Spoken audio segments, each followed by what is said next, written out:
अस्सलामुअलैकुम दोस्तों, आज अमीर शरीयत का इंतखाब होने जा रहा है। उसी के जस्ट बाहर हम खड़े हुए हैं जी। और देखते हैं किन लोगों का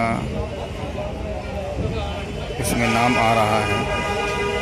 शायद हमने सुना है 3 आदमी का, इसमें से नाम नहीं बताया गया है। वो 3 आदमी कौन है आज हम देखते हैं। जस्ट ऑफिस के बाहर हम खड़े हुए हैं। अंदर जाने की किसी को इजाज़त नहीं है। न अंदर में लाइव चल रहा है न कैमरा है। और देखिए वोटिंग हो रही है। ये कब तक फाइनल होता है कुछ नहीं कहा जा सकता जी, कुछ नहीं कहा जा सकता है। आप लोग हमारे साथ बने रहें। इसी तरीक़ा से हम आप लोगों को अपडेट देते रहेंगे।